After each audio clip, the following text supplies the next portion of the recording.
नमस्कार दोस्तों, जय हिंद, वंदे मातरम। मैं रविंद्र सोलंकी एक बार फिर पुनः आप सभी लोगों का स्वागत करता हूं परीक्षा 247 में।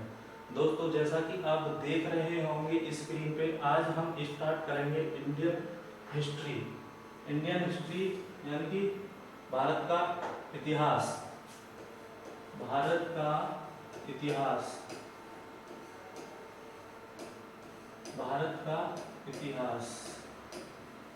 दोस्तों, हिस्ट्री जो शब्द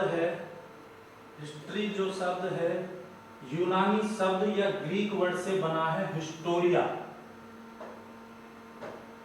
हिस्ट्री जो शब्द है यूनानी शब्द या ग्रीक वर्ड से बना है हिस्टोरिया। उसके बाद एक यूनानी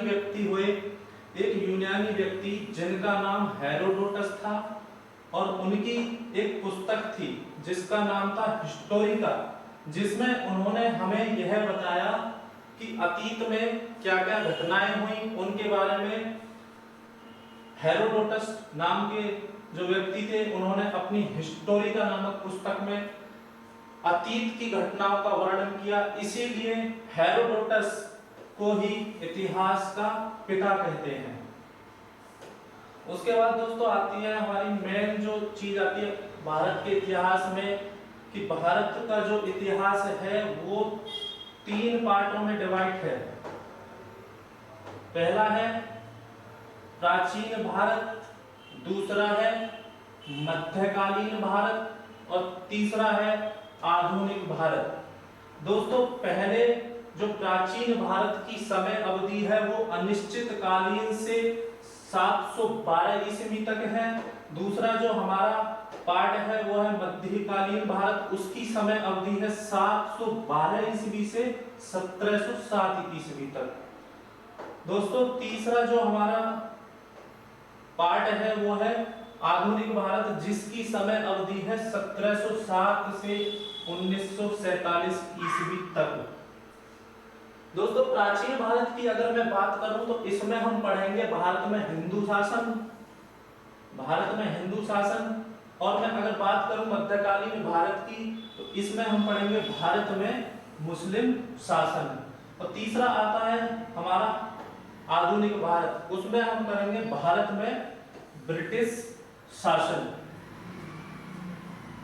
दोस्तों, अगर एग्जाम के हिसाब से मैं बात करूं तो एग्जाम में मोस्टली हमारे मध्यकालीन भारत और आधुनिक भारत से ही सबसे ज्यादा क्वेश्चन पूछे जाते हैं, तो इसलिए हम आज सबसे पहले स्टार्ट करेंगे मध्यकालीन भारत, जिसकी समय अवधि 712 ईस्वी से 1707 ईस्वी तक रहेगी। और उसमें हम पढ़ेंगे भारत में मुस्लिम शासन के बारे में।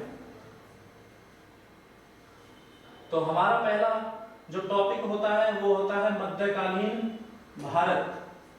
दोस्तों, यह आप देख रहे होंगे कि इसकी समय अवधि है 712 से 1707 ईस्वी तक। लगभग 1000 वर्ष मुस्लिमों ने भारत में शासन किया। और आपको सीधी सी बात मैं बता दूं कि मुस्लिम शासन इस्लाम धर्म के आधार पर चलेगा। तो हम स्टार्टिंग करते हैं इस्लाम धर्म। दोस्तों, इस्लाम धर्म, सबसे पहली बात एक चीज मैं और बता दूं आपको, जो मुस्लिम शासन जो हमारे भारत देश में आए थे करने के लिए, उनके 2 ही पर्पस थे। पहला पर्पस ये था कि इस्लाम धर्म का प्रचार करना। दूसरा पर्पस दोस्तों ये था कि भारत को सोने की चिड़िया कहा जाता है, इसीलिए उनका ये पर्पस था कि भारत सोने की चिड़िया कहलाता था, तो सोने की लूट करने के तात्पर्य से वह भारत आए थे। दोस्तों, अब बात करते हैं हम इस्लाम धर्म की। इस्लाम धर्म एक एकेश्वरवाद धर्म है। इस्लाम धर्म एक एकेश्वरवाद अर्थात एक धर्म जिसमें सिर्फ एक ही धर्म को माना गया है। जिसमें सिर्फ एक ही धर्म को माना गया है। अरबी भाषा में ईश्वर एक है। अरबी भाषा में ईश्वर एक है और अरबी भाषा में इसे अल्लाह कहते हैं। अरबी भाषा में इसे अल्लाह कहते हैं एवं पारसी भाषा में इसे खुदा कहा जाता है। अरबी भाषा में एक ईश्वर है, उसे अरबी भाषा में अल्लाह कहते हैं और पारसी भाषा में उसे खुदा कहते हैं। दोस्तों अगर मैं बात करूं इस्लाम धर्म के संस्थापक की, तो इस्लाम धर्म के जो संस्थापक हैं वो हैं हजरत मोहम्मद साहब। इस्लाम धर्म के संस्थापक हैं हजरत मोहम्मद साहब। और उनके जन्म की बात करें तो 570 ईस्वी में उनका जन्म हुआ था। उनका जन्म स्थान है मक्का, जो कि सऊदी अरब का एक शहर है। मक्का जो कि सऊदी अरब का एक शहर है। आज ही सभी ऑनलाइन आते रहिए और चैनल को सब्सक्राइब करते रहिए।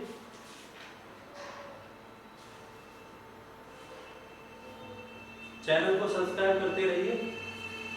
राम राम भैया, राम राम राम राम। हाँ तो दोस्तों अगर मैं बात करूं कि हजरत मोहम्मद साहब को 610 ईस्वी में मक्का में ही एक गुफा है जिसका नाम है हीरा नामक गुफा में उनको महाज्ञान की प्राप्ति हुई थी। हजरत मोहम्मद साहब को 610 ईस्वी में मक्का में हीरा नामक गुफा में महाज्ञान की प्राप्ति हुई थी। दोस्तों ऐसा बताते हैं हजरत मोहम्मद साहब की जब वह 610 ईस्वी में गुफा से निकलकर आए थे तो वो एक उन्हें जिब्राइल नाम का जो फरिश्ता था वो अल्लाह के द्वारा भेजा गया था। और वो ये बताते हैं कि जो जिब्राइल नाम का फरिश्ता था फरिश्ते ने हजरत मोहम्मद साहब को कुरान नामक एक पुस्तक दी थी। कुरान नामक पुस्तक दी थी। वो फरिश्ते का नाम था जिब्राइल और पुस्तक का नाम था कुरान। फरिश्ता जिब्राइल जिसे अल्लाह के द्वारा भेजा गया था और पुस्तक थी कुरान। दोस्तों जैसा कि आपको पता होगा कि इस्लाम धर्म में कुरान को ही सबसे पवित्र पुस्तक माना जाता है। सबसे पवित्र पुस्तक मानी जाती है कुरान। हजरत मोहम्मद साहब जब गुफा से निकलकर आ गए तो वह अपने धर्म का प्रचार करने लगे। अपने धर्म को लोगों को संगठन बना कर प्रचार करने लगे और लोगों के संगठन बनने लगे। इससे दो लोगों ने उनको विरोध प्रदर्शन किया, उन पर हमला कर दिया। जो दो लोग थे वो थे यहूदी और ईसाई। उन्होंने हजरत मोहम्मद साहब पर आक्रमण कर दिया। इसी कारण 622 ईस्वी में हजरत मोहम्मद साहब को मक्का शहर छोड़ना पड़ा। हजरत मोहम्मद साहब 622 ईस्वी में मक्का को छोड़कर मदीना शहर पड़ता है सऊदी अरब का ही, वहां पर चले गए। मदीना, मक्का को छोड़कर वह मदीना में चले गए। हजरत मोहम्मद साहब जब मक्का से मदीना जाने की जो दूरी है, जो यात्रा है दोस्तों, उसको कहते हैं हिजारत। तो आप इसे समझेंगे कि हजरत मोहम्मद साहब की मक्का से मदीना जाने की यात्रा को हिजारत कहते हैं। हिजारत 622 ईस्वी में ही दोस्तों इस्लामिक कैलेंडर शुरू हुआ जिसे हम हिजरी संवत के नाम से जानते हैं। हिजरी संवत के नाम से जानते हैं।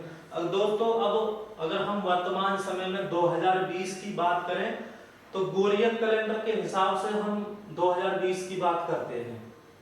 दोस्तों उसके बाद इनकी मृत्यु 632 ईस्वी में इनकी मृत्यु हो गई। और जो मृत्यु हुई थी इनकी वो हुई थी मदीना में। तो इसलिए दोस्तों इस्लाम धर्म के सबसे पवित्र तीर्थ स्थल मक्का और मदीना को माना जाता है। दोस्तों आज का हमारा एक यही छोटा सा टॉपिक था। तो अब हम बात करेंगे अगली क्लास में। तो इसलिए आप हमारे चैनल को ज्यादा से ज्यादा शेयर करें और सब्सक्राइब करें। मिलते हैं अगली क्लास में।